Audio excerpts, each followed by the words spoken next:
Hello दोस्तों, कैसे हैं आप सब। स्वागत है आप सभी का कॉमिक वर्ल्ड चैनल पर। तो दोस्तों, हम पढ़ रहे थे मनोज कॉमिक्स में कांगा सीरीज की कॉमिक्स बम। तो चलिए दोस्तों, शुरू करते हैं इस कॉमिक का दूसरा और अंतिम भाग।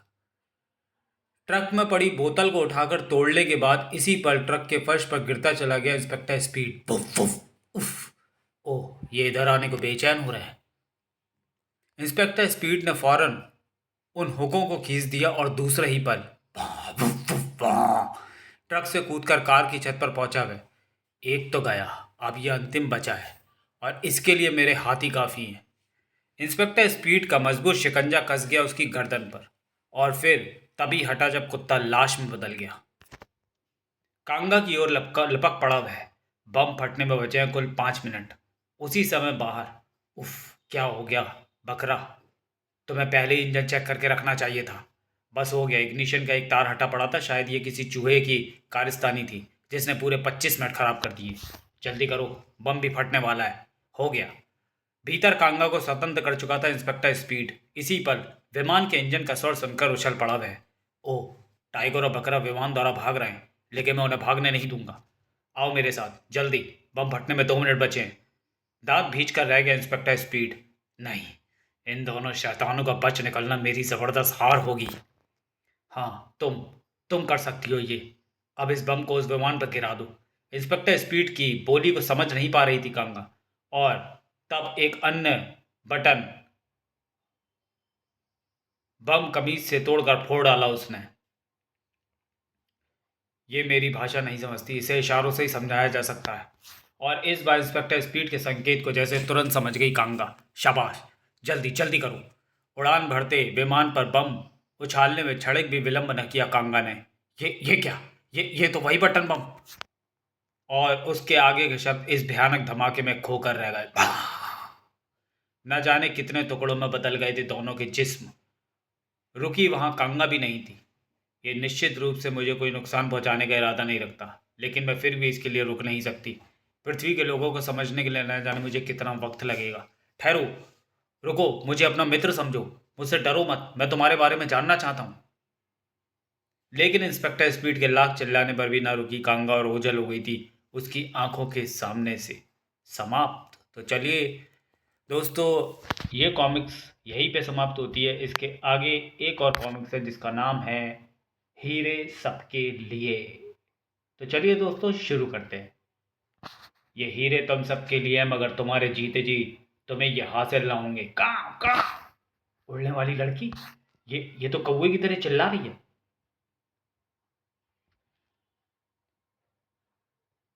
बेहद मासूम सी ये हीरे उन्हें मिले, मगर तब जब जिंदगी उससे छिन रही थी। दुल्हन, इस एक शब्द के साथ ही आंखों के आगे सुर्ख जोड़े में सजी सबरी छुई मुई सी सिमटी नारी की तस्वीर उभरती है।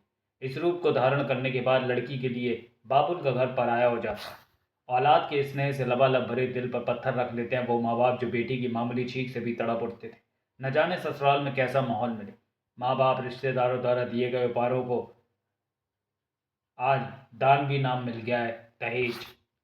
कुछ सौदेबाज शादी के नाम पर सौदा ही करते हैं, जैसे द्वारकानाथ का परिवार। बहू, अपना दाया पांव अंदर रखकर गृह प्रवेश करो।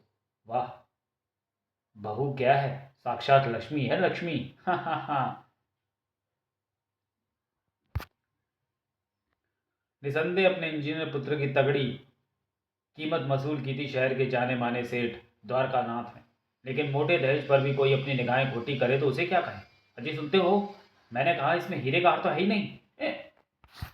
ऐसा कैसे हो सकता है, समधी ने हीरे का हार देने का वादा किया था। ठीक से देख रुक्मणी। अजी, मेरी तो आंखें फूट गई हैं, आप खुद ही देख लो। वो क्या कहते हैं, सर्च लाइट लेकर। किंतु हार होता तो मिलता ना। बेटा विश्वास, मेरा तो सारा नशा उतर गया। हार तो इसके इस सारे सामान में सचमुच नहीं है। शांति प्रसाद ने हमारे साथ धोखा किया है। ये धोखा उन्हें बहुत महंगा पड़ेगा डैडी। विश्वास की आंखों में इस वक्त झांक रही थी क्रोध भरी नफरत। सोना, तुम्हारे पिताजी ने हीरो का हार देने का वादा किया था, मगर दहेज के नाम सामान में हार नहीं है। पापा ने अपनी सामर्थ्य से अधिक दहेज दिया विशु। हार का इंतजाम हो नहीं पाया होगा। विशु बेटे, इसे कह दे, जब तक हार नहीं मिल जाता इसे घर की बहू होने का अधिकार नहीं मिल सकता। माँ ठीक कह रही है। अब मैं तुझे पत्नी का दर्जा तभी दूंगा जब तेरा बाप हीरो का हार ला कर देगा। तब तक मुझे तब तक तुझे यहाँ रहना है तो नौकरानी बनकर रहना होगा। भाभी, आपके माथे से तो खून बह रहा है, मैं आपके लिए दवा ले आती हूँ। ये जख्म तो शायद अब मेरी जिंदगी का ही हिस्सा बन जाने वाले हैं गुड्डी। तू कब तक मेरे जख्मों पर दवा लगाएगी? और उस दिन न सिर्फ बाहरी तूफान जोरों पर था, बल्कि अंदर भी तूफान आया हुआ था। ये आप क्या कर रहे हैं डैडी? अपने उस इंतजार को खत्म कर रहा हूँ जो हीरो के हार की राह तकते तकते पागल हो गया है। अजी, इस कलमुही के और मुंह मत लगो। आज तो मैं इसका किस्सा खत्म करके ही मानूंगी। बेरहमी से बालों से पकड़कर विश्वास उसे घसीटता चला गया। कहाँ ले जा रहे हो मुझे? छोड़ दो मुझे। तुझे छोड़ ही तो नहीं सकते, वरना दूसरी शादी के लिए लड़की कौन देगा मुझे? आओ भैया आओ। मैं कब से मिट्टी के तेल की केन उठाए खड़ी हूँ। तो फिर ले, खाली कर दे इस पर पूरी केन। नहीं, ऐसा मत करो। कल को तुम्हारे साथ भी यही सब हो सकता है। हमारे साथ क्या होगा क्या नहीं, इसकी फिक्र करने के लिए हम तुझे जिंदा नहीं छोड़ेंगे। अगले पल सोना की हृदय विदारक चीखों से कांप उठा वातावरण। बचाओ! अगर नहीं कांपे तो उन दरिंदों के कलेजे। चल बेटा, गैस का बर्नर खोलकर जल्दी से बाहर निकला ताकि इसकी मौत एक हाथ से ही लगे। गुड्डी की बच्ची, तू यहाँ क्या कर रही है? चल जाकर अपनी पढ़ाई कर। और ध्यान रखियो, अगर किसी से कुछ कहा तो तेरी सारी गुड़ियों को आग लगा दूंगा। खरगोश की तरह सहम गई थी गुड्डी। चंद पलों उपरांत रसोई घर में गूंज उठा एक जबरदस्त विस्फोट। फायर ब्रिगेड और पुलिस को फोन कर बेटा, ये बहुत ज़रूरी है।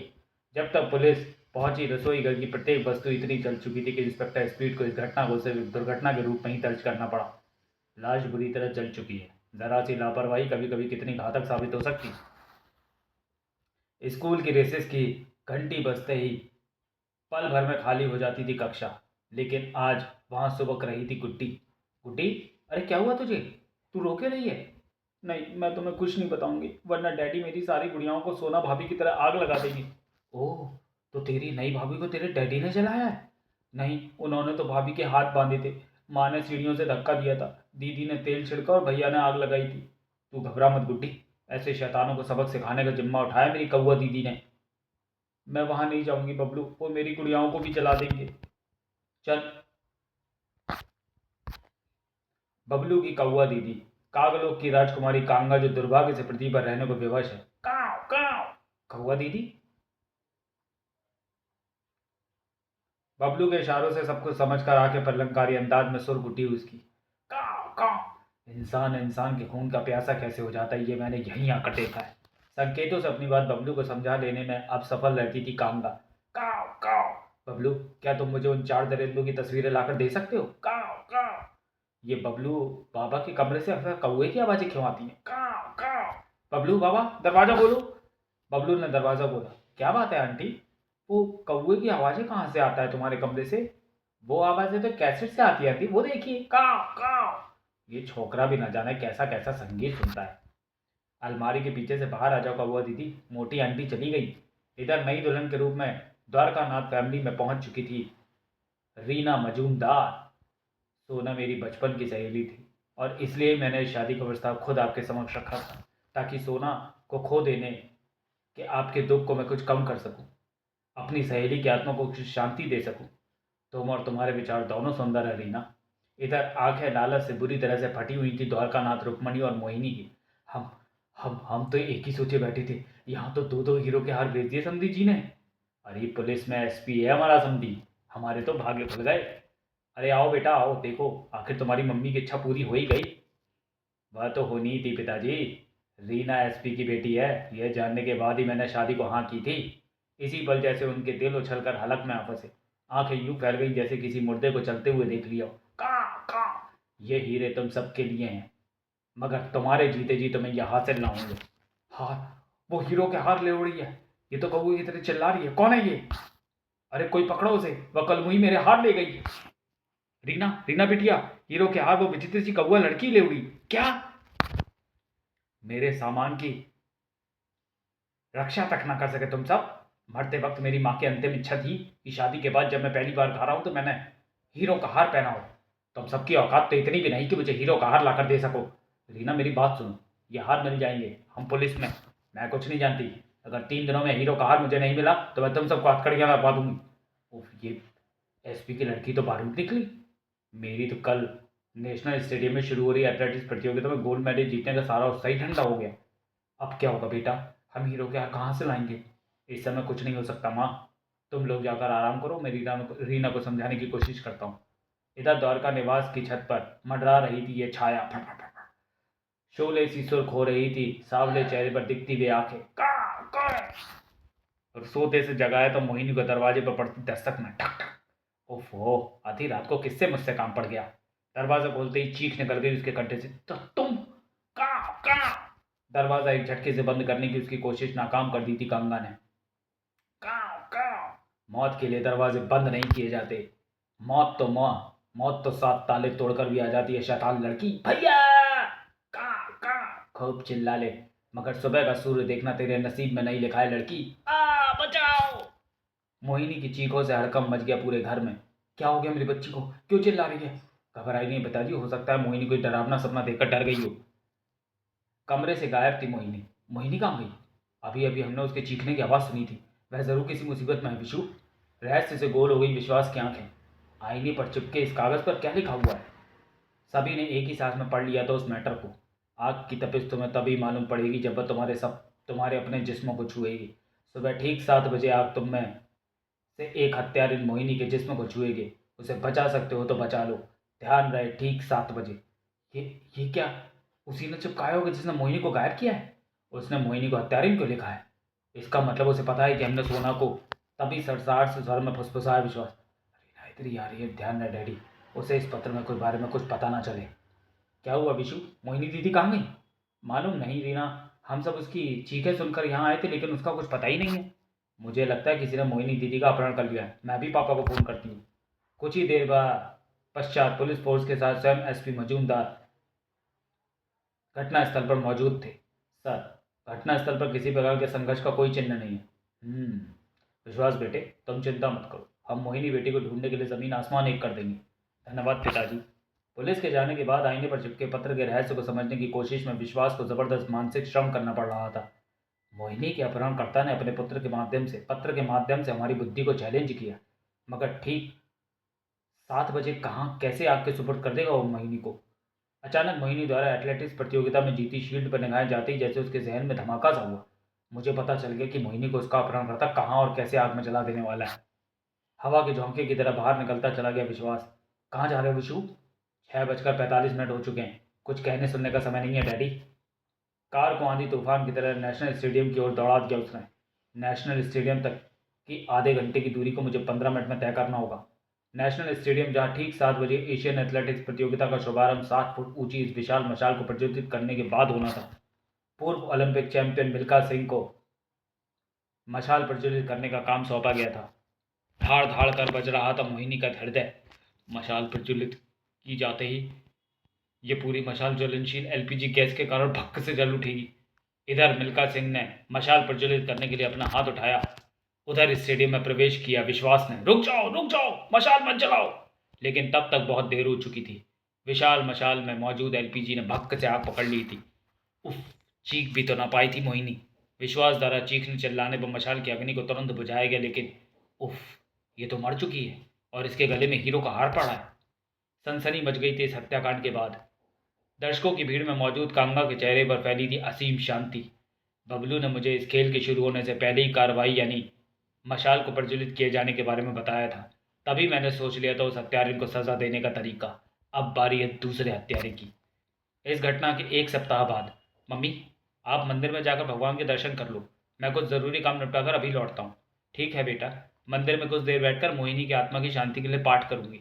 सूर्य मंदिर, यहाँ प्रातः 2 घंटे तक ही भक्तों का आना जाना रहता था। इस बार सबसे अंत में वहां से कूच करने वाली थी रुक्मणी। आग में जलकर कितना तड़पी होगी मेरी बच्ची। तभी अकस्मात लगे इस अज्ञात धक्के से कई सीढ़ियां लुढ़कती चढ़ी गई रुक्मणी।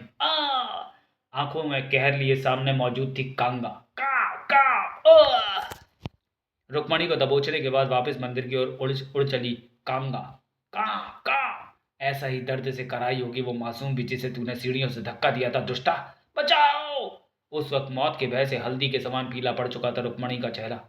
कौन है तू? क्या चाहती है हमसे? छोड़ दे मुझे! लेकिन कांगा तो केवल बबलू के इशारों की भाषा समझती थी। का तुझे तड़पने का पूरा मौका दूंगी मैं दुष्टा। और उसके इरादों की भनक लगते ही दहशत से कांप कंठ फाड़कर चीख पड़ी रुक्मणी। नहीं, तू ऐसा नहीं कर सकती, ऐसा मत कर। इन दियों को यहां से हटा ले चुड़ैल। बचाओ, कोई है, बचाओ। तुझे कोई नहीं बचाएगा दुष्टा, क्योंकि बबलू मुझे बता चुका है कि एक बार पूजा के बाद यहाँ भक्त फिर अगले दिन ही पहुंचते हैं। इन्हीं हीरों के लिए जला देते हो तुम निर्दोष बहुओं को। ये हीरे मैंने तुम सबके लिए संभाल कर रखे हैं। इधर अपना काम निपटा कर वापस लौट आया था विश्वास। माँ अभी तक मंदिर से वापस क्यों नहीं लौटी? उफ, मुझे ऊपर जाकर देखना होगा। ऊपर पहुंचते ही रोंगटे खड़े हो गए विश्वास के। उफ, किसने किया ये सब?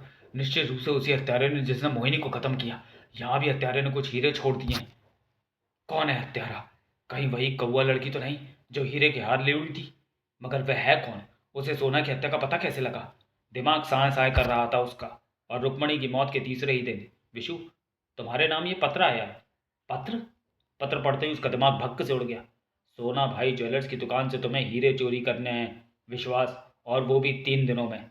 वरना वो पत्र पुलिस के हवाले कर दिया जाएगा जिसमें तुम्हारी बहन मोहिनी को हत्यारे लिखा गया है। यह पत्र इस समय मेरे पास है और मुझे तुम मुसीबत के नाम से पुकार सकते हो। उफ, अब ये कौन सी मुसीबत आ गई? और इसे वो पत्र कहाँ से मिल गया जिसे मैंने अपनी बुक शेल्फ में रख दिया था? सब कुछ उल्टा पुल्टा हो रहा है। वर भी ना चाहते हुए भी सोना भाई ज्वेलर्स की ओर खिंचते चले गए थे विश्वास के कदम। ये चोरी तो मुझे करनी पड़ेगी, वरना शायद फांसी का फंदा होगा मेरे गले में। अब सबसे पहले सोना भाई ज्वेलर्स के स्टाफ में से वो व्यक्ति ढूंढना होगा जो रुपयों का सबसे अधिक जरूरतमंद या लालची इंसान हो। इस काम में उसे ज़्यादा कसरत नहीं करनी पड़ी। शीघ्र ही दुकान के गार्ड के साथ वह बार में मौजूद था। तुम्हें दुकान में लगाए जाने वाले दोनों तालों को खराब कर देना है, और फिर जो ताले लगाए जाएंगे वे वो होंगे जिन्हें तुम लगाओगे। यानी ये ताले होंगे वो जिनसे मैंने लॉक वाला लीवर गायब कर दिया है। यानी इनमें चाबी तो घूमेगी मगर ताला लॉक नहीं होगा। तब फिर ताला लगेगा कैसे? ताले में हुक कसने वाली जगह पर मैंने एक शक्तिशाली चुंबक फिट कर दिया, जिसमें ताला लॉक हुआ लगेगा और ताला खींच कर देखने की अवस्था में तब तक नहीं खुलेगा जब तक कि उससे अधिक जोर आजमाइश ना की जाए। वंडरफुल। और ये काम आज ही पूरा कर लिया जाएगा, क्योंकि कल साप्ताहिक अवकाश के कारण जब दुकान बंद होगी तो दिन दहाड़े हम ताला खोलकर चोरी कर सकते हैं, और किसी को ज़रा भी शक ना होगा, क्योंकि लोग अक्सर दुकानों की सफाई के लिए छुट्टी का दिन ही चुनते हैं। इधर बार में मौजूद था द्वारकानाथ। मोहिनी मर गई, रुक्मणी भी मुझे छोड़कर चली गई। अल्लाह, आज मैं होश में नहीं रहना चाहता, मगर बार बंद हो चुका है। अपने घर जाओ, कल आना। नहीं, मुझे और चाहिए। द्वारकानाथ का हाथ थाम लिया इस सांवले हाथ ने। कौन हो भाई? मुझे और चाहिए, मैं आज होश में नहीं रहना चाहता। मैं भी तुम्हारे होश छीनने के लिए ही तो मैं इस दूसरे बार में लाई हूँ।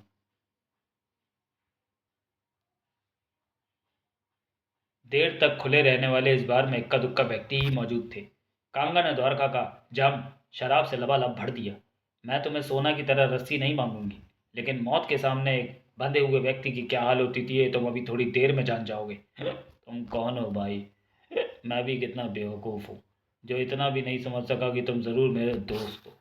द्वारका ने नशे का एक लंबा घूंट मारा। शराब उसके गले से होती हुई उसकी कमीज को भी भिगोती चली गई, और कांगा ने सुलगाली दिया सलाई। अब तू मौत से नहीं बच सकता दुष्ट, क्योंकि इस समय तेरे मुंह में जो शराब टपक रही है वो तेरे पेट तक पहुंच गई है।